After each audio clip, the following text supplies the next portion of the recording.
साथियों नमस्कार। अनमोल फाउंडेशन द्वारा संचालित जन जुड़ाव फेसबुक पे लाइव पेज पे मैं संजय शर्मा आप सभी का स्वागत करता हूं।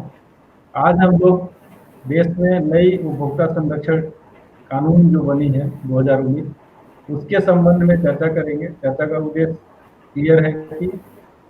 हम उसके बारे में थोड़ी जानकारी उपभोक्ताओं तक पहुंचाना चाहते हैं, आप सब तक पहुंचाना चाहते हैं और उसमें क्या क्या अच्छे प्रावधान हैं, किन नियमों को जानना चाहते हैं, उन सारे चीज़ों पे हम लोग बात करेंगे। क्योंकि उसके अंदर बहुत सारा चीज बना हुआ है। सेंट्रल कंज्यूमर प्रोटेक्शन अथॉरिटी बनाई गई है जो नई है, और जो ऑनलाइन मार्केटिंग चला हुआ है इस संबंध में पुराने कानून में बहुत सारी व्यवस्थाएं नहीं थी। तो वो ऑनलाइन कानून, ऑनलाइन मार्केटिंग के ऊपर थोड़ा नियंत्रण करने के लिए कानून में प्रावधान किया गया है जिससे उपभोक्ता को फायदा मिल सके। तो उन सारे चीज़ों पे हम लोग आज चर्चा करेंगे। और एक लंबे समय बाद कानून बना है। पहले 1986 में कानून उपभोक्ता संरक्षण कानून बना था, उसके बाद उसके ऊपर विचार हुआ और बाद में 2019 में जाकर के ये कानून बन पाया है। और इसको काफी दिन से जनवरी में लागू करना चाह रहे थे, फिर मार्च में लागू करने की बात हुई, लेकिन कोविड के कारण ये इसको थोड़ा डिले किया गया और अब जाकर के इसको 20 जुलाई 2020 को इसको लागू किया गया है। इस कानून में इस इन सारे चीजों पे चर्चा करने के लिए आज हमारे बीच में श्री अभिषेक श्रीवास्तव जी हैं, जो लखनऊ हाई कोर्ट में अधिवक्ता भी हैं और बहुत समय तक कंज्यूमर कोऑर्डिनेशन काउंसिल नई दिल्ली के अध्यक्ष रह चुके हैं। साथ में कंज्यूमर गिल्ड्स उत्तर प्रदेश के संस्थापक अध्यक्ष भी हैं और कंज्यूमर एडवोकेसी ग्रुप के सदस्य भी हैं। बहुत सारे चीजों पे जुड़े हुए हैं और एक लंबे समय से उपभोक्ताओं के मामलों पे काम कर रहे हैं, उपभोक्ताओं के साथ काम कर रहे हैं और उपभोक्ताओं के हित, इनके पास बहुत सारा अनुभव है और कानून पे इन्होंने, नई कानून जो बनी है उस कानून को लेकर के इन्होंने बहुत सारा अध्ययन किया हुआ है और बहुत सारी समझ है इनकी। तो काफी दिन से हम बातचीत कर रहे थे अभिषेक जी से कि इस मुद्दे को लेकर के हम कैसे उपभोक्ताओं को जागरूक कर सकते हैं, क्योंकि कानून नया नया बना है। तो हम सबके लिए जानना जरूरी भी है कि इसमें इसकी क्या विशेषताएं हैं, क्या किस तरीके से इसका लाभ ले सकते हैं और किस तरीके से उपभोक्ता वहां तक पहुंच सकता है, उस कानून का लाभ लेने के लिए किस तरीके से पहुंच सकता है। तो उसकी जो शासन स्तर पर क्या व्यवस्थाएं बनाई गई हैं, क्योंकि सबसे ज्यादा दिक्कत तो व्यवस्थाओं का ही होता है कि हमको अगर कोई केस है तो हम कहाँ पे जाएं। और ये कोविड के पीरियड में तो इतना ज्यादा, क्योंकि बहुत सारा केस आ रहा था कोविड के टाइम में कि दुकानदार अनाप शनाप पैसा ले रहे हैं, कोई कीमत का कोई वही नहीं है, लगाम ही नहीं है, मनमाना रेट पर किराना सामान ले रहे हैं सब कुछ। तो शासन अपने स्तर पे एक आदेश भी निकालता था कि ज्यादा रेट बढ़ा हुआ है तो आप हमको कंप्लेन करिए, लेकिन कहाँ करिए। पूरा कोविड के दौरान तो लॉकडाउन लगा हुआ था, तो कैसे करेंगे, कहाँ करेंगे, ऑनलाइन आवेदन कैसे कर सकते हैं अपने शिकायतों के लिए, और डायरेक्ट जब पूरा माहौल खुला होगा तब कैसे आवेदन कर सकते हैं। तो ये बहुत सारी बात है और मेरे ख्याल से इन सारे चीजों को जो आसानी से हम इस कानून को समझ सके, उस पर हम लोग आज चर्चा करेंगे अभिषेक जी से। तो अभिषेक जी, जन जुड़ाव के फिर फेसबुक लाइव पेज में आपका हम स्वागत करते हैं। जी बहुत बहुत नमस्कार। सबसे पहले तो मैं संजय जी को बहुत धन्यवाद देना चाहूँगा और अनमोल फाउंडेशन का जो ये जन जुड़ाव अभियान है, जिसके अंतर्गत रोज ही कुछ ऐसे विषय पर डिस्कशन किया जाता है जिससे आम लोगों को लाभ मिले। और आज जो ये विषय चुना गया है उपभोक्ता संरक्षण अधिनियम, ये तो ऐसा एक विषय है जो कि हर व्यक्ति से संबंधित है, क्योंकि हर व्यक्ति उपभोक्ता है। और ऐसे में ये जो परिचर्चा जो आज आपने इस फेसबुक लाइव पे कार्यक्रम रखा और मुझको आमंत्रित किया है, इसके लिए मैं बहुत आपका हृदय से आभारी हूँ। जहाँ तक जैसा कि आपने बताया कि उपभोक्ता संरक्षण अधिनियम 1986 में पहले पारित हुआ और उसमें उपभोक्ता अधिकारों की घोषणा करी गई और उपभोक्ताओं को कैसे न्याय मिले उसके लिए त्रिस्तरीय व्यवस्था भी बनाई गई न्याय की, जैसे कि जिला उपभोक्ता फोरम, राज्य आयोग और राष्ट्रीय आयोग। उसके उपरांत कई तरीके के केसेस हर फोरम में फाइल हुए और उपभोक्ताओं को कुछ हद तक न्याय मिलने लगा। लेकिन जो जो समय बदला, नई नई उपभोक्ताओं को समस्याएं आई और उपभोक्ता फोरमों में या राज्य आयोगों में या राष्ट्रीय आयोगों में काफ़ी केसेस पेंडिंग होने लगे, छोटे छोटे मामले भी काफ़ी समय तक चलते रहे। तो उससे क्या हुआ कि उपभोक्ताओं को लगा कि इस एक्ट में जो है, इस एक्ट का पूरा लाभ जो है उपभोक्ताओं तक नहीं पहुंच रहा है। भारत सरकार की तरफ से भी ये सोचा गया कि मौजूदा परिस्थितियों को देखते हुए, क्योंकि अब इतना ऑनलाइन ट्रांजैक्शन हो रहे हैं, ई कॉमर्स आ गया है और उसके अलावा मिसलीडिंग एडवर्टीजमेंट्स हैं, उसके ऊपर कैसे नियंत्रण किया जाए, उसके लिए नया जो कंज्यूमर प्रोटेक्शन जो बिल था पहले, वो लाया गया। वो इसलिए जब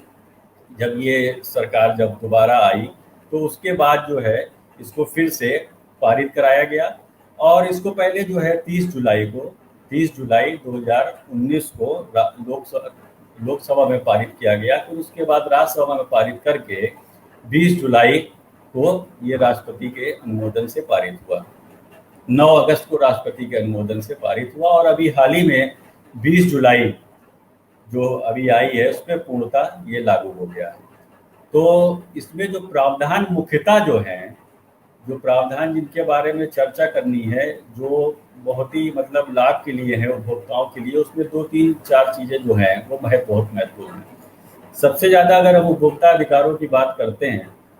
तो उपभोक्ताओं को ये दिक्कत थी पहले कि उपभोक्ता शिकायत वहीं पे कर सकता था जहां पर अपोजिट पार्टी हो या फिर जहां पे कॉज ऑफ एक्शन हुआ हो। अब इस नए एक्ट में कंज्यूमर जो है वहां पे ही, जहां पे कंज्यूमर निवास करता है वहां से भी जो है कंज्यूमर, भले वो कॉज ऑफ एक्शन या वो कहीं किसी दूसरे शहर में या किसी दूसरी जगह हुआ हो, वो जो है वो केस जो है कंज्यूमर फोरम अपने जहां वो निवास करता है वहां पे भी कर सकता है। अपोजिट पार्टी जहां पे हो वहां से भी हो सकता है, जहां पे कॉज ऑफ एक्शन हो वहां भी हो सकता है, और जहां पे उपभोक्ता निवास करता है वहां पे भी हो सकता है। जहां तक उपभोक्ता अधिकारों की बात है तो उपभोक्ता अधिकारों में क्या, देखिए सबसे पहले तो यही है कि उपभोक्ताओं का अधिकार क्या है। सबसे पहले तो ये कि कोई भी संपत्ति या जीवन को जो भी अगर नुकसान पहुंचाने वाला कोई ऐसा प्रोडक्ट या कोई सेवा है, उससे हमको रक्षा का अधिकार है, ये अधिकार उपभोक्ता का है। उसके अलावा राइट टू इन्फॉर्म जैसे कि है कि हमें सूचना प्राप्त करने का अधिकार है कि ये जो वस्तु है इसकी गुणवत्ता क्या है, इसके मानक क्या हैं, इसकी क्वालिटी क्या है, इस विषय पर भी जो है पूरा उपभोक्ताओं को जानकारी होनी चाहिए। इसके अलावा जो है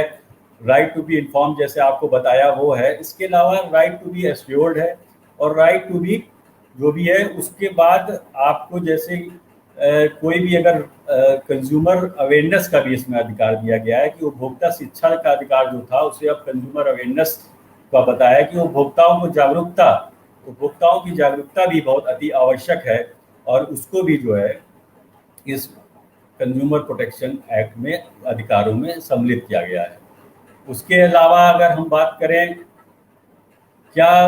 व्यवस्था में चेंज किया गया है, जो त्रिस्तरीय जो न्याय प्रणाली थी, जो कंप्लेंट रिड्रेसल मैकेनिज्म था,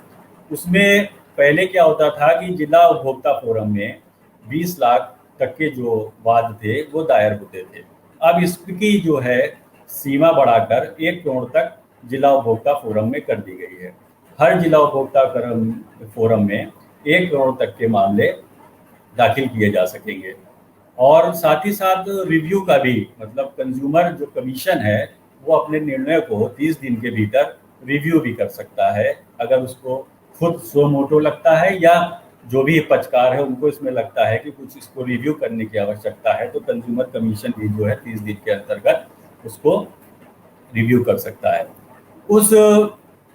अगर जो भी आदेश पारित हुआ उससे अगर उपभोक्ता नहीं संतुष्ट है तो अपील तो राज्य आयोग में होगी। वहाँ की भी जो सीमा पहले जो थी 1 करोड़ तक की, उसको 1 करोड़ से 10 करोड़ तक की कर दी गई है। तो वहाँ पर कोई भी उपभोक्ता अपनी शिकायत लेकर 1 करोड़ से 10 करोड़ तक जो है वहाँ पे जा सकता है, या फिर जो भी अपील के मामले डिस्ट्रिक्ट कंज्यूमर कमीशन से आएंगे वो वहाँ पे उसकी अपील हो सकती है। इसके अलावा अगर राज्य आयोग के से अगर निर्णय से अगर आप संतुष्ट नहीं है तो राष्ट्रीय आयोग की व्यवस्था, जैसे कि उपभोक्ता संरक्षण अधिनियम 1986 में थी, वही व्यवस्था इसमें भी है। इसमें भी आप राष्ट्रीय आयोग में अपील हो सकती है और राष्ट्रीय आयोग की जो सीमा है वो 10 करोड़ से ज़्यादा की है। उसमें भी डायरेक्ट आप 10 करोड़ से ज़्यादा के बाद उसमें राष्ट्रीय आयोग में ले जा सकते हैं। अब जो मेन समस्या थी केस पेंडेंसी की, कभी कभी क्या होता था कि छोटे छोटे जो मामले हैं कभी डिस्ट्रिक्ट कंज्यूमर कमीशन में, फोरम्स में काफ़ी सालों तक लंबित रहते हैं। 90 दिन की समय सीमा थी, लेकिन उसके उपरांत भी काफ़ी सालों तक कंज्यूमर जो है उस चक्कर काटता रहता था कंज्यूमर फोरम का। तो इसको भारत सरकार ने संज्ञान लेके इस एक्ट में जो है मीडिएशन सेल्स की स्थापना जो की है। मीडिएशन सेल्स जो मध्यस्थता के जरिए जो है छोटे मामलों को निपटाया जा सके, और इसमें हर डिस्ट्रिक्ट कमीशन में, स्टेट कमीशन में और नेशनल कमीशन में मीडिएशन सेल होंगे। उसमें कोई भी उपभोक्ता अगर लगता है कि वो मीडिएशन के जरिए है तो जो कंज्यूमर कमीशन होगा वो मीडिएशन सेल को भी मामला रिफर कर देगा, और आपस में दोनों पक्षकार बैठकर उस मामले को सुलझाने का प्रयास करेंगे। और उसमें मीडिएटर मध्यस्थ भी रहेंगे जो उन दोनों को की बात सुनकर अपना निर्णय या उनको मध्यस्थता के जरिए मामले को सुलह निपटाने की कोशिश करेंगे। अगर उसके उपरांत भी अगर नहीं मामला मध्यस्थता से सुलझता है तो डिस्ट्रिक्ट कंज्यूमर कमीशन या राज्य आयोग या राष्ट्रीय आयोग उसको फिर मामले को आगे देखेगा। तो ये तो मध्यस्थता की जो बात है ये इसीलिए रखा गया कि छोटे छोटे जो मामले हैं, जो कम राशि के मामले हैं या कम जिसमें उपभोक्ताओं को ऐसा मामला नहीं है कि जिसमें जो, लेकिन चूंकि इतनी ज़्यादा पेंडेंसी है कि उपभोक्ताओं को समय पर न्याय नहीं मिल रहा है, और उपभोक्ता संरक्षण अधिनियम का जो मुख्य उद्देश्य है कि उपभोक्ताओं को कैसे राहत जल्द से जल्द पहुंचे, उसका उद्देश्य अगर निष्फल हो रहा है तो उसके लिए ये जो है नए प्रावधान लाए गए। इसके अलावा जो है अगर हम बात करते हैं जो एक बहुत ही इम्पॉर्टेंट जो है, जैसे ई कॉमर्स सर्विसेज के बारे में भी बात करी कि ई कॉमर्स जो है वो चूँकि अब ज़्यादातर खरीदारी जो है ऑनलाइन हो रही है, ई कॉमर्स सर्विसेज को भी इन सेवाओं में सम्मिलित किया गया है।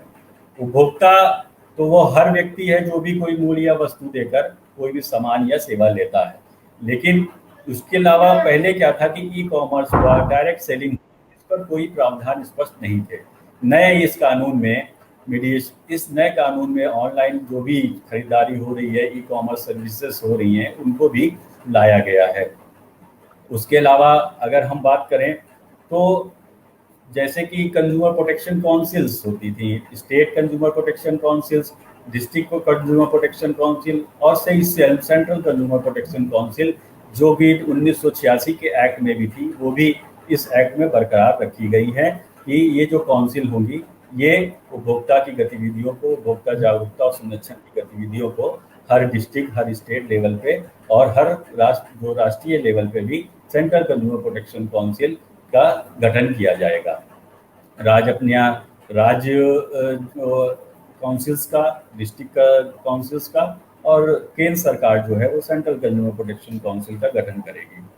तो ये भी प्रावधान है। अब इसको अलावा एक जो बहुत ही महत्वपूर्ण जो चीज़ लाई गई है वो है मिसलीडिंग एडवर्टीजमेंट में कुछ जो आपने देखा होगा कि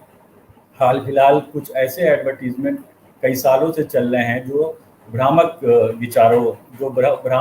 को प्रेषित करते हैं और उपभोक्ताओं को लुभावित करने के लिए तरह तरह के लुभावने विज्ञापन आते हैं। आज आप महामारी के दौर में भी देख रहे हैं, इम्यूनिटी बूस्टर के नाम पे कितने प्रोडक्ट जगह जगह हर कंपनी चाह रही है कि मेरा प्रोडक्ट जो दिखे, और हर जिस कंपनी को देखिए वो जो है इम्यूनिटी बूस्टर को बता के कोरोना वायरस को किस तरह मिटाया जा सकता है उसके बारे में तरह तरह के क्लेम कर रही है। इसके लिए वैसे तो स्वतंत्र रूप से एक संस्था जो है एडवर्टाइजिंग स्टैंडर्ड जो काउंसिल ऑफ इंडिया है वो उसको खुद देखती है, वो स्वयं नियंत्रण करती है ऐसे मामलों पे। अगर किसी कंज्यूमर को लगता है वो कंपनियों को भी गाइडलाइन देती है कि आपको किस तरीके के एडवर्टीजमेंट्स को उपभोक्ता तक ले जाना है, जिससे कि उपभोक्ता भ्रामक जो भी प्रचार है उसमें ना आ सके। लेकिन जो नया जो इसमें प्रावधान है, इसमें ये किया गया है कि कोई भी अगर कंपनी अपने उत्पाद एवं सेवाओं के बारे में अगर गलत जानकारी, भ्रामक जानकारी अगर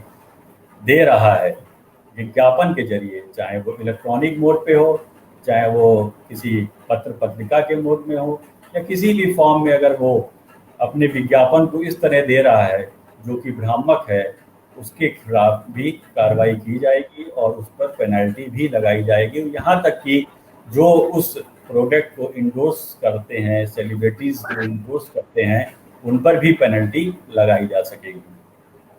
इससे एक ये फायदा होगा कि जो भी अगर इंडोर्समेंट करने वाले जो इंडोर्सर्स हैं, वो कम से कम एक बार प्रोडक्ट की जो क्वालिटी है या उसके बारे में जो क्लेम किया जा रहा है, उसको वो देख समझ कर ही उसको इंडोर्स करेंगे। इसके उपरांत भी अगर इस तरीके के भ्रामक विचारों को अगर प्रेषित करता है, तो उसके खिलाफ कानूनी रूप से उपभोक्ता संरक्षण अधिनियम 2019 पे कार्रवाई की जाएगी। इसके अलावा जो अलग एक रेगुलेटर आप कह सकें, नियामक, central consumer protection authority CCPA का भी गठन किया गया है और 24 जुलाई को इसका नोटिफिकेशन भी हो गया है और इसमें एक चीफ कमिश्नर होगा और इसमें कई ऐसी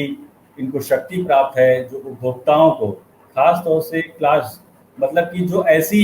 मामले जो कई उपभोक्ताओं को एक साथ रूप से प्रभावित कर रहे हैं, उस पर इन्वेस्टिगेट करने का अधिकार, उस पर डायरेक्शन देने का अधिकार, उस पर पेनल्टी देने का अधिकार सेंट्रल कंज्यूमर प्रोटेक्शन अथॉरिटी को दिया गया है। यहाँ ये समझना आवश्यक है कि डिस्ट्रिक्ट कंज्यूमर कमीशन, जो डिस्ट्रिक्ट कमीशन, राज्य आयोग और राष्ट्रीय आयोग के अलावा ये नियामक सेंट्रल कंज्यूमर प्रोटेक्शन अथॉरिटी का नई दिल्ली में इस समय स्थापित हो चुकी है। उसके अलावा अगर ज़रूरत होगी आगे तो इसके ब्रांच ऑफिसेस अलग अलग स्टेटों में खोले जा सकेंगे। ये चूँकि अभी ये बहुत ही प्रारंभिक अवस्था है, सरकार ने भी सबसे पहले हम लोग जो उपभोक्ता संरक्षण में जो काम कर रहे हैं, उस सरकार से काफ़ी हमारे दिनों से मांग थी कि इस तरह के प्रावधानों को सम्मिलित किया जाए। उसके लिए सरकार का भी धन्यवाद है कि उन्होंने इस एक्ट को लागू किया और साथ ही अब आगे की इसका इम्प्लीमेंटेशन जो है वो किस तरह हो सकता है, उसके लिए कार्य करने की आवश्यकता है हर राज्य को अपने अपने स्तर पर।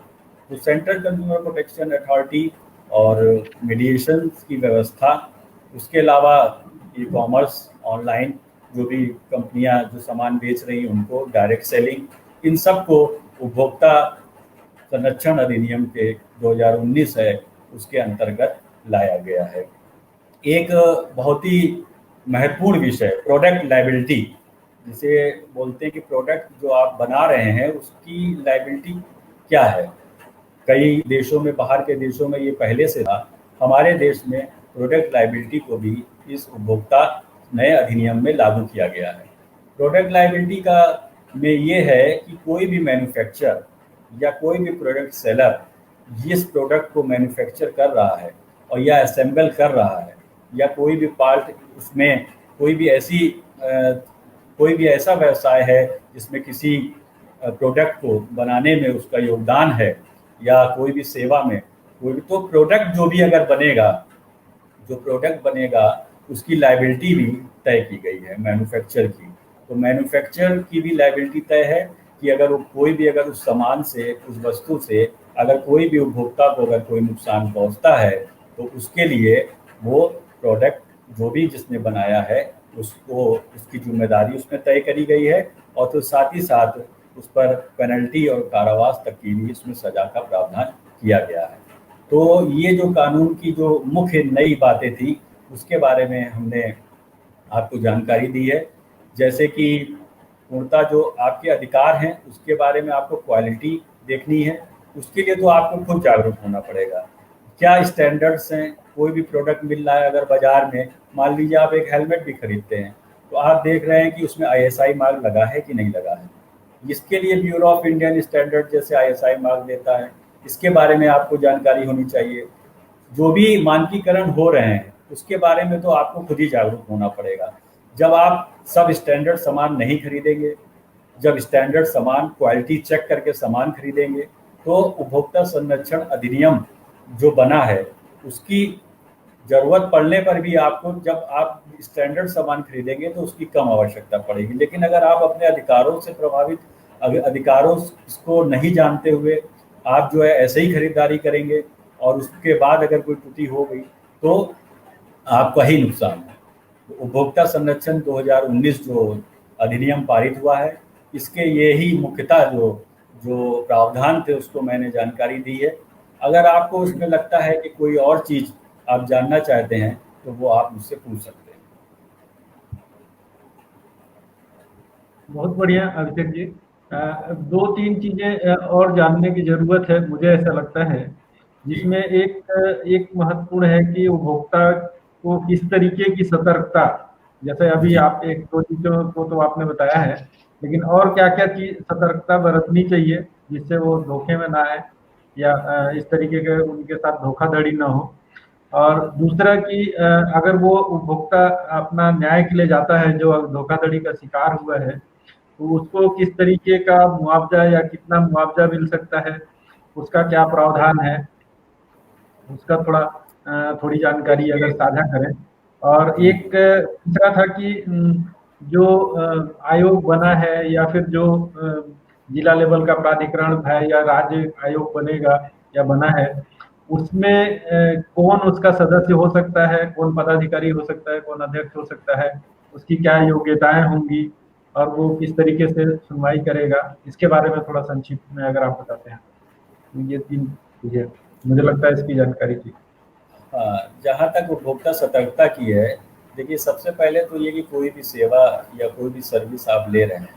तो वो ली है आपने, वो सेवा जो प्रोडक्ट खरीदा है, उसके लिए आपके पास कोई ना कोई प्रूफ होना चाहिए। ये तो एक प्राइमरी चीज़ है कि कोई भी सामान लिया है तो उसकी जानकारी आपको होनी चाहिए। ऑनलाइन ट्रांजैक्शन आजकल हो रहे हैं, तो उसमें तो वैसे भी खैर काफ़ी जानकारी उपभोक्ता की दी गई होती है और उपभोक्ता को भी ये मालूम होता है कि ये सामान जो है ये ऐसे, मतलब इसकी ये कीमत है और इसकी ये वारंटी या गारंटी है। तो उसके लिए सबसे पहले तो आप ये सतर्कता देखें।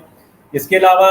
स्टैंडर्ड, जैसे हमने बताया कि उसके स्टैंडर्ड्स क्या हैं, उसके बारे में आपको जानकारी होनी चाहिए कि उसके जो भारत सरकार द्वारा, जैसे कि कोई आप प्रोडक्ट खरीद रहे हैं उसमें एफएसएसआई के मानक क्या हैं, अगर कोई खाने पीने की वस्तु आप खरीद रहे हैं। अगर आप कोई प्रोडक्ट अगर ऐसा खरीद रहे हैं जिसमें आई मानकीकरण की आवश्यकता है, भारतीय मानक ब्यूरो की, उसमें चेक करिए कि आईएसआई मार्क है कि नहीं है।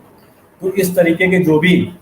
स्टैंडर्ड्स जो बनाए गए हैं विभिन्न एजेंसियों द्वारा, उसके बारे में आपको पूर्णतः विवरण होना चाहिए। कोई भी सामान खरीदें उसमें आप देखिए उसका मैक्सिमम रिटेल प्राइस क्या है, एक्सपायरी डेट्स क्या है, ये सब कॉमन जो चीज़ें हैं उसके बारे में तो आपको हमेशा अवेयर रहना होगा। जहाँ तक ये बात है कि जो न्याय जो मिलता है उपभोक्ता फोरम में या राज्य आयोग में और राष्ट्रीय आयोग में, वो तो देखिए केस टू केस डिपेंड रहता है कि जो जिस तरीके का आपका केस रहता है उसमें आपको जो भी आर्थिक रूप से जो क्षति हुई है उसको देखते हुए आदेश पारित किया जाता है उपभोक्ता आयोग में या राज्य उपभोक्ता आयोग में या राष्ट्रीय आयोग में। जहाँ तक जो भी आपने एक और सवाल किया था कि जो ये जो प्राधिकरण बना है या जो आयोग बने हैं इसमें कौन कौन लोग सदस्य हो सकते हैं। देखिए राज्य आयोग में तो हमेशा से जो भी सेवानिवृत्त उच्च न्यायालय के जो न्यायाधीश होते थे वही उसके अध्यक्ष होते हैं और 2 मेंबर और हो सकते हैं। इसी तरह डिस्ट्रिक्ट कंज्यूमर फोरम में भी एक न्यायिक जो सदस्य होते हैं, उसके अलावा 2 सदस्य या और हो सकते हैं। राष्ट्रीय आयोग में भी यही व्यवस्था है। सेंट्रल कंज्यूमर प्रोटेक्शन काउंसिल में चीफ कमिश्नर होगा, उसके अलावा जो कई जो अलग अधिकारी जो हैं वो भी उसमें रहेंगे। और उसमें अभी चूंकि ये शुरुआती जो नया जो उसका जो है, अब उसमें नए नए तरीके से उसमें पूरे प्रावधान दिए गए हैं, उसके बारे में लोगों को और अवेयर करने की आवश्यकता है।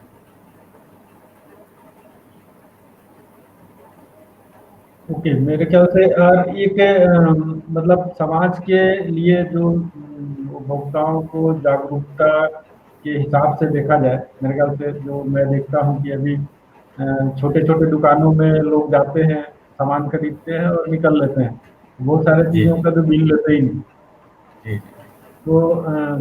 और बाद में कुछ होता है तो बहुत भी होती है और फिर ये सुनने के लिए भी आता है कि अरे मैं तो वहाँ से बिल लेना ही लिया ही नहीं। तो जी कानूनी पक्ष के हिसाब से क्या क्या, जी अगर कोई सामान खरीदते हैं तो जी क्या क्या दस्तावेज वहाँ पे लगेंगे, अगर उनको चैलेंज करना है तो अपना वाद दायर करना है तो। दूसरा चीज देखिए जो एक कि क्या किसके माध्यम से, क्या लायर के माध्यम से ही वहां तक जा सकते हैं, या फिर उपभोक्ता खुद से भी अपना देखिए आवेदन लगा उपभोक्ता सकता है? उपभोक्ता तो देखिए खुद भी जा सकता है, और ये उपभोक्ता संरक्षण 1986 में भी ये प्रावधान था कि उपभोक्ता खुद भी अपनी शिकायत उपभोक्ता फोरम में डायरेक्ट जाके कर सकता है। वो व्यवस्था तो अभी भी है। कोई भी उपभोक्ता को अगर लगता है कि उसको जो भी सेवा या उसने कोई भी वस्तु खरीदी है, अगर उसकी कोई शिकायत है तो वो खुद भी जाकर कर सकता है, या वकील की सहायता के द्वारा भी वाद दायर कर सकता है। और जहाँ तक आपने जो पूछा कि क्या क्या चीज़ ध्यान रखनी चाहिए, तो उसमें तो देखिए वही है कि आप कोई भी अगर कानूनी रूप से अगर आप देखें, अगर कानून के हिसाब से देखें, तो कोई भी चीज़ अगर आपने ली है, कोई भी सेवा ली हो, उसमें कुछ त्रुटि आई तो कुछ ना कुछ आपके पास उसका प्रूफ होना चाहिए। और जहाँ तक आपने कहा कि बिल बिल तो देखिए देना तो मैंडेटरी है। वैसे भी सरकार की तरफ से कोई भी अगर आप सामान दे रहे हैं तो टैक्स अगर आप इनवॉइस में ले रहे हैं। ज़्यादातर क्या होता है कि दुकानदार खुद जो है कह देता है कि आप ये ना लें क्योंकि इसमें जो है आपको टैक्स ज़्यादा लग जाएगा, तो ये प्रवृत्ति से नुकसान होता है। आप जो है हमेशा जो जब भी कुछ लें तो उसका सामान का बिल, ये तो एक प्राइमरी आपका राइट है कि आप जो कुछ भी लें तो उसका आपके पास प्रूफ होना चाहिए। और ख़ास तौर से ग्रामीण क्षेत्रों की जहाँ तक आपने बात करी कि वहाँ कोई बिल नहीं रहता है, या कोई भी जो सावधानी जो ग्राहक होते हैं उनको कुछ भी अगर नुकसान होता है तो उन तक जो है इस एक्ट का या इस अधिनियम का लाभ नहीं पहुँच पाता है। तो उसके लिए जो स्वैच्छिक संगठन है उनको आगे आना होगा। और सरकार तो अपनी तरफ से प्रयास कर ही रही है। उसमें ग्राम पंचायत लेवल पे प्रधान और जो भी पूरी जो ग्राम पंचायत है उसको उपभोक्ता संरक्षण अधिनियम जो है उसके बारे में शिक्षित करना होगा, और उपभोक्ता संस्थाओं को आगे आकर इस उपभोक्ता अधिनियम के बारे में पूरी तरह जानकारी देनी होगी आम लोगों को, और जिससे कि ये जो कानून का जो सही जो लाभ है वो आम उपभोक्ता तक, जरूरी उपभोक्ता तक पहुंच सके। क्योंकि देखिए कानून बन गया है, बहुत अच्छा कानून बना है, लेकिन उसका अगर सही तरीके से उपभोक्ता अगर उसको उपयोग नहीं कर पाएंगे, उसके प्रावधानों को सही तरीके से जानकारी नहीं कर पाएंगे, तो जो है उसमें उसका जो है लाभ उपभोक्ताओं को नहीं पहुंचेगा। तो हमारी यही अपील है सभी स्वैच्छिक संगठनों से कि उपभोक्ता अधिनियम जो आया है उस पर भी कार्य करें। भले वो किसी और विषय पर भी अगर आप कार्य कर रहे हों, लेकिन उपभोक्ता संरक्षण अधिनियम चूंकि ये एक ऐसा मुद्दा है, ये हर व्यक्ति का मुद्दा है, क्योंकि हर व्यक्ति जन्म से लेकर मृत्यु तक उपभोक्ता होता है। किसी न किसी चीज़ का, किसी न किसी वस्तु का, किसी न किसी सेवा का वह उपयोग करता है। तो इसलिए वो हमेशा उपभोक्ता जागरूक रहे, और उपभोक्ता सशक्तिकरण के लिए समस्त राज्यों को भी कार्य करना होगा, सरकारों को भी काम करना होगा, संगठनों को भी काम करना होगा, और इस अधिनियम के बारे में और जन जागरूकता फैलानी होगी। अभी चूंकि ये बहुत ही नया अभी अधिनियम आए हैं, नए प्रावधान आए हैं, अभी इनको थोड़ा समय लगेगा, किस तरह क्रियान्वित होता है हर राज्य सरकारों में, और उसके लिए भी हम जैसे जो उपभोक्ता एक्टिविस्ट हैं उनको, साथ ही साथ आम जन को भी जो है इस पे हमेशा जागरूक होने की आवश्यकता है। संक्षिप्त में दो सवाल और था। एक तो ये था कि अगर किसी ने, कोई उपभोक्ता अपना वाद दायर किया जी। और उस पीरियड में न्याय मिलने से पहले अगर उसकी डेथ हो जाती है, तो उसके जी। परिजन को किस तरीके से उसका लाभ लेने का अधिकार है? और दूसरा ये था कि इस पूरे प्रकरण में कितना समय लगता है या लगेगा? अगर नए कानून में देखें तो कितना समय लगेगा? देखिए ऐसा है कि वैसे तो देखिए क्या है कि लीगल है जो भी उनके होंगे, वो तो बात जो भी अगर अगर जो भी बात किया हुआ है, अगर उसकी मृत्यु हो जाती है तो उनके जो लीगल हैड्स होंगे वो उसको आगे उसको उसको उस बात को चालू रख सकते हैं। समय सीमा की बात है तो वो 90 दिन का समय पहले था। अब उसमें चूंकि क्या हुआ कि पेंडेंसी इतनी ज़्यादा रहती थी, इसीलिए मीडिएशन सेल लाया गया है। मीडिएशन में ये होगा कि पहले ये देखा जाएगा कि बाद आपका जो है क्या मीडिएशन के जरिए ही हल हो सकता है। अगर मीडिएशन के जल्द हल हो जाएगा तो जो ये लंबा समय जो सालों साल का लगता था उसमें काफ़ी कमी आएगी। और बात जो है, और एक और जो जो ये जो 1 करोड़ तक के जो मामले जो हैं ये जो डिस्ट्रिक्ट कमीशन में कर दिए गए हैं, तो आम उपभोक्ता जो है वहीं अपने डिस्ट्रिक्ट में ही, जो ज़िले में ही जो है उसको उपभोक्ता फोरम से उस मामलों में राहत, क्योंकि ज़्यादातर मामले जो हैं अब डिस्ट्रिक्ट कमीशन में ही आएंगे। तो उपभोक्ता जो है ये जो नए प्रावधान किए गए हैं उसमें उपभोक्ताओं को त्वरित जो न्याय मिल सके, इसके लिए भरसक प्रयास किया गया है। और जो वैसे जो इंडिविजुअल सूट है वो तो है ही, बाकी क्लास एक्शन के जैसे आपको बताया, सेंट्रल कंज्यूमर प्रोटेक्शन अथॉरिटी से भी संपर्क किया जा सकता है कि उपभोक्ताओं को अगर कोई सामूहिक रूप से कोई ऐसी समस्या हो रही है तो जो भी CCPA है वो उसका निरीक्षण करके, इन्वेस्टिगेट करके और उस पर कोई कार्रवाई करने का अधिकार चीफ कमिश्नर को दिया गया है। और उस पर जो है पूरी तरीके से जो है एक तरीके से रेगुलेटर का काम करेगा, और डिस्ट्रिक्ट कमीशन और राज्य आयोग और नेशनल कमीशन वो पूर्णता की बाती अब जो भी उपभोक्ताओं के जो मामले हैं चलते रहेंगे। यहाँ एक बात और ज़रूरी आपको बता दी कि जो अभी जो वर्तमान में जो जिस तरीके के जो हर राज्य उपभोक्ता आयोग में या जो भी डिस्ट्रिक्ट कमीशन में या नेशनल कमीशन में जिस तरीके की जो भी सदस्य और अध्यक्ष अभी कार्य कर रहे हैं वो पूर्वोत्तर की बाती जारी पूर्वक की बारी की तरह ही उस पर कार्य करते रहेंगे। और नए अधिनियम के पूर्णता उसको नए जो सदस्य जब आएंगे तो इसका पूरा जो है लाभ जो नए एक्ट के अंतर्गत होगा। और मीडिएशन सेल्स की स्थापना भी राज्य सरकारें अधिसूचना जारी करके करेंगी, और एडवर्टीजमेंट के माध्यम से मध्यस्थता का पैनल बनाकर मध्यस्थ को पैनल को जहाँ तक है उसमें रिटायर्ड जज भी हो सकते हैं, वकालत का अनुभव रखने वाले भी 10 साल कम से कम वो भी हो सकते हैं, या ऐसे कोई व्यक्ति जिन्होंने कुछ मतलब सामाजिक क्षेत्र में काम किया वो भी मध्यस्थता पैनल में हो सकते हैं। तो वो राज्य आयोग को वो पावर दी गई है कि वो जो है अखबार के माध्यम से लोगों को सूचना देकर उसमें लोगों के जो भी प्रस्ताव आमंत्रित करके उस पर निर्णय लेकर एक मध्यस्थता पैनल बनाए, जिससे कि जो मामले हैं जो डिस्ट्रिक्ट कमीशन को लगता है कि ये इसमें समय लगाने की ज़रूरत नहीं है और इसको मध्यस्थता के जरिए ही कंपनी और या जो भी अपोजिट पार्टी और उपभोक्ता के मध्य बातचीत करके अगर उसको हल किया जा सकता है तो उसको जो है मध्यस्थता के जरिए हल किया जा सकेगा। और ये हमारी राय में ये बहुत ही अच्छा कदम है, जिससे जो लगने वाला जो समय था, जो बहुत सालों साल लगते थे, वो साल थोड़े कम लगे, मतलब उसमें समय में काफ़ी कमी आएगी। और जो लाखों जो केसेस पेंडिंग हैं वो भी जल्द से जल्द त्वरित न्याय को प्राप्त हो सकेंगे, ऐसी हमारी आशा है।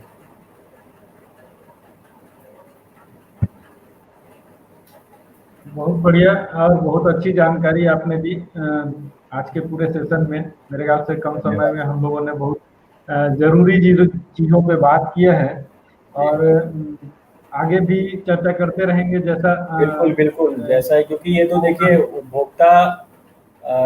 अधिनियम कहिए या उपभोक्ता जागरूकता तो ऐसा विषय है कि इसके ऊपर तो अनवरत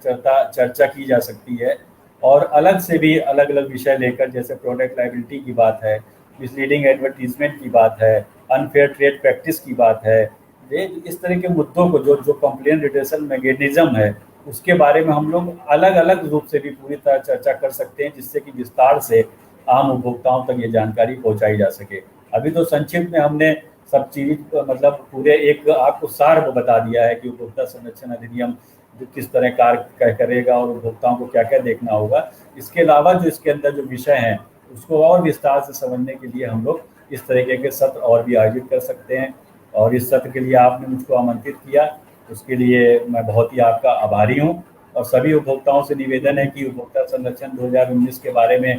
खुद जानकारी लें, खुद पढ़ें और उसके बारे में ज़्यादा से ज़्यादा जागरूक हों। जागो ग्राहक जागो। बहुत सुंदर। अभी ये तो उपभोक्ता एक ऐसा मामला है कि सुबह आदमी जब सो के उठता है उसके बाद से ये शुरू हो जाता है कि दूध लाना है, और फिर कोई ना कोई प्रक्रिया में खरीदारी शुरू हो जाती है। जब तक दुकान है, कंपनियां हैं, छोटे से लेकर के बड़े स्तर तक बहुत सारी बातें हैं। और हर व्यक्ति, जैसा आपने बोला भी कि हर व्यक्ति जो है उपभोक्ता है, तो जो देश की जितनी भी जनसंख्या है उतने उपभोक्ता है, तो शायद मामला भी उतना ही बड़ा है। और इस पे जानना भी उतना ही जरूरी है कि 130 करोड़, अगर 130-35 करोड़ लोग हैं हमारे देश में, तो उतने लोगों तक कैसे हम इस कानून के बारे में, इस अधिनियम में जो प्रावधान है, उसकी जो विशेषताएं हैं, उसको कैसे लोगों तक पहुंच पाए, सरकार किस स्तर तक प्रयास कर रही है और उसमें हमारी भूमिका क्या हो सकती है, उसकी एक छोटी सी कड़ी आज हम लोग ने यहाँ पे प्रस्तुत किया है। तो आपका आप जन जुड़ाव के पेज पर आने के लिए, बहुमूल्य समय निकालने के लिए बहुत बहुत धन्यवाद। और आपको बहुत धन्यवाद आपका भी। आज हम लोग इस सेशन को यहीं पे समाप्त करेंगे और नेक्स्ट जब भी जैसा दर्शकों का डिमांड होगा उसके आधार पर फिर हम लोग इस सेशन को और कंटिन्यू करेंगे, क्योंकि ये कानून अभी नया नया बना है और नया नया लागू हुआ है। बना 2019 में है, लेकिन लागू नया नया हुआ है। तो लागू जब नया नया होता है तो बहुत सारी चीज़ों को जानने का जरूरत होता है, समझने का जरूरत होता है, इसमें जो प्रावधान है उनको समझने का जरूरत होता है। क्योंकि अभी तक हम लोग ये देखे हैं कि ज्यादातर उपभोक्ता वहां तक पहुंचते ही नहीं है। बहुत सारे अरे कौन जाए, मतलब एक सामान्य सा शब्द इस्तेमाल करते हैं, अरे कौन जाए वहाँ, फिर जी हमारा जी समय जी, बर्बाद होगा। और ये बिल्कुल बिल्कुल। तो छोटा सा ही तो मामला है, एक जो लेकिन उपभोक्ता में जो निराशा की जो एक बात है, उपभोक्ता जी अधिनियम को, उपभोक्ता फोरम को लेकर उसको दूर करने का जो बहुत ही ज़्यादा ज़रूरत है। और ये उपभोक्ता जो नया अधिनियम है वो किस तरह प्रैक्टिकल रूप से इम्प्लीमेंट हो, किस तरीके से हमारे उपभोक्ता जो है इसका इस अधिनियम से लाभान्वित हों, इसके लिए अनवरत कार्य करने की आवश्यकता है। और सरकार को, हर केंद्र सरकार को, राज्य सरकारों को, गैर सरकारी संगठनों को, उपभोक्ता संगठनों को और समस्त जो भी उपभोक्ता हैं उनको एक होकर इस विषय पर कार्य करने की आवश्यकता है। बिल्कुल बिल्कुल। आज की चर्चा से जो मुझे महत्वपूर्ण लगा कि इसमें कुछ महत्वपूर्ण चीजें हैं, जो एक कि आप सामान कहीं से भी खरीद रहे हैं, लेकिन आप जी, कहीं के भी उपभोक्ता न्यायालय में या उपभोक्ता फोरम में जाकर के आप अपनी उस बात को दायर कर सकते हैं, अपनी समस्या को बता सकते हैं। कोई जरूरी नहीं कि उसके जहाँ अलावा खरीदा एक एक हो। एक और भी है कि अगर आपको लगता है कि स्टेट कमीशन में, अगर राज्य आयोग में अगर आपका कहीं मामला है, या मतलब डिस्ट्रिक्ट कि किसी भी डिस्ट्रिक्ट कमीशन में अगर कोई मामला है, तो अगर आपको ये लगता है कि उस डिस्ट्रिक्ट कमीशन की जगह किसी और डिस्ट्रिक्ट में अगर आप उसको ट्रांसफ़र केस को कराना चाहते हैं, तो राज्य आयोग में जाके उसकी एप्लीकेशन दे सकते हैं, जिससे कि वो मामला जिस डिस्ट्रिक्ट में, जिस ज़िले में आप चाह रहे हैं उसमें वो ट्रांसफ़र हो सके। पहले ये नहीं था। उसके अलावा और महत्वपूर्ण जो ये बात है कि रिव्यू की, मतलब कंज्यूमर कमीशन जो अगर निर्णय लेता है वो 30 दिन के अंदर, अगर आपको लगता है कि उसको रिव्यू करने की आवश्यकता है। पहले क्या होता था, अपील में आदमी जो भी उपभोक्ता था वो राज्य आयोग में अपील में जाता था, फिर अपील का प्रोसेस लंबा होता था तो उसमें काफ़ी टाइम लगता था। अब review consumer commission district level पे भी, स्टेट लेवल पे स्टेट कमीशन खुद कर सकेगा। तो उससे क्या रहेगा कि हो सकता है कि जो आपकी जो ग्रीवांस हो वो 30 फिर से, जो अगर आप 30 दिन में अगर उसको आगे रखते हैं तो हो सकता है कि वो आपके पक्ष में भी हो सके। तो रिव्यू की जो एक नया है, इससे भी जो है पेंडेंसी में काफ़ी कमी आएगी। मीडिएशन और जो रिव्यू की जो पावर है, और जो 10 करोड़ तक के, जो 1 करोड़ तक का जो डिस्ट्रिक्ट कमीशन का जो जो जुडिक्शन किया गया, और 10 करोड़ तक का जो जो राज्य का आयोग में किया गया, और 10 करोड़ से ज़्यादा का जो किया गया है, तो ये सब चीज़ों को देख कर किया गया है। तो जिससे कि मामले कमी आए और उपभोक्ताओं को इस अधिनियम से जो उनकी शिकायतें हैं, जो उनकी कंप्लेंट हैं, उसका निस्तारण हो सके। क्योंकि मौजूदा समय में शिकायतें बहुत आ रही, क्योंकि हम लोग उपभोक्ता संगठन से भी है हम लोगों का, तो तरह तरह की शिकायतें हम लोग पास सवेरे शाम तक अलग अलग विषयों पर आती रहती है। तो हम लोग उचित माध्यमों से उस शिकायतों को उठाते रहते हैं। क्योंकि हम लोग telephone regulatory authority of India के भी कंज्यूमर एडवोकेसी ग्रुप मेंबर हैं, तो टेलीकॉम से भी अगर संबंधित किसी को भी अगर शिकायत होती है, तो भी जो ट्राई द्वारा जो मैंडेट डायरेक्शंस हैं जो सर्विस प्रोवाइडर्स को, उनके लिए भी हम लोग कार्य करते हैं। उनको अपने जो भी हमारे जो कंज्यूमर है उनको काउंसलिंग कर कर उनका जो मामला है, एक तरीके से मीडिएशन ही हम लोग करते हैं, जो हम लोग कंज्यूमर ऑर्गेनाइजेशंस हैं, कि उस मामले को जिससे जिससे कि जो टेलीकॉम के जो उपभोक्ता हैं उनको जिस शिकायत उनकी दूर हो सके। तो इस तरीके से अलग अलग रेगुलेटर्स हैं वो अपना काम करते हैं। और उसके अलावा जो ये नया सेंट्रल कंज्यूमर प्रोटेक्शन अथॉरिटी है और नया एक्ट है, और जो भी ये चीज़ें नए प्रावधान लाए गए हैं, आशा है कि आने वाले समय में उपभोक्ता सशक्तिकरण हमारे देश में होगा और उपभोक्ता जागरूक होकर इस अपने जो सेवाएं और वस्तुओं का लाभ उठा सकेगा। बिल्कुल। लास्ट में मैं सिर्फ मुझे इस कानून में जो 3 चीजें मुख्य दिखाई दी, एक उसको ये कि हम इसको कहीं भी अपील कर सकते हैं जहाँ हमारी सुविधा होगी, जहाँ वाद दायर कर सकते हैं, ट्रांसफर करा सकते हैं, रिव्यू करा सकते हैं। दूसरा दूसरा जो हमको इसमें अच्छा चीज़ ये दिखाई दिया कि जो ऑनलाइन मार्केटिंग ई कॉमर्स का जो मार्केट चला हुआ है बड़े पैमाने पर अभी, और उससे बहुत बाजारीकरण भी हो रहा है, उसको इस कानून के दायरे में लाया गया ताकि उससे कुछ किसी उपभोक्ता को हानि हो रही है तो उसका समाधान मिलने का हमको एक रास्ता इस कानून में रखा गया है, जहाँ से हम इसका फायदा ले सकते हैं। तीसरा जो हमको इसमें एक विशेष चीज दिखाई दिया कि केंद्रीय उपभोक्ता संरक्षण प्राधिकरण का गठन जो किया गया है, जो उपभोक्ता आयोग से अगर हमारे कुछ ऐसे मामले होते हैं तो हम वहां तक जा सकते हैं। तो ये 3 चीजें जो हमको नई दिखाई दे रही हैं, नए प्रावधान दिखाई दे रहे हैं, जिससे मुझे लगता है कि इस कानून के आने से उपभोक्ताओं को बेहतर सुविधा मिल सकेगी, बेहतर लाभ मिल सकेगा और उपभोक्ता शायद कम समय में अपने बात को दायर करके और वो अपना हित सार्थक कर पाएंगे, अपना लाभ ले पाएंगे। तो बहुत अच्छी चर्चा रही, बहुत अच्छा बातचीत हुआ, बहुत सारी चीज मुझे भी समझने के लिए मिला और वो आशा करता हूँ कि हमारे जितने भी लाइव अभी दर्शक हैं उनको भी बहुत चीजें समझ में आ रही होंगी और जो सवाल होंगे उन सवालों को मैसेज बॉक्स में डाल सकते हैं। तो आपके साथ हमेशा आप जवाब दे सकते हैं उसमें, क्योंकि वो आपको सब दिखाई देंगे। तो अनुरोध करूंगा कि वो लोग सवाल जवाब डायरेक्ट अभिषेक जी से भी कर सकते हैं, अपना जो प्रश्न आता है। तो इसके बाद हम लोग आज का प्रोग्राम हम यहीं पे समाप्त करना चाहेंगे आप सभी के अनुमति से, और अभिषेक जी को धन्यवाद देना चाहेंगे जो इतना बहुमूल्य समय हमें दिया है और आगे भी देंगे इसी उम्मीद के साथ। धन्यवाद।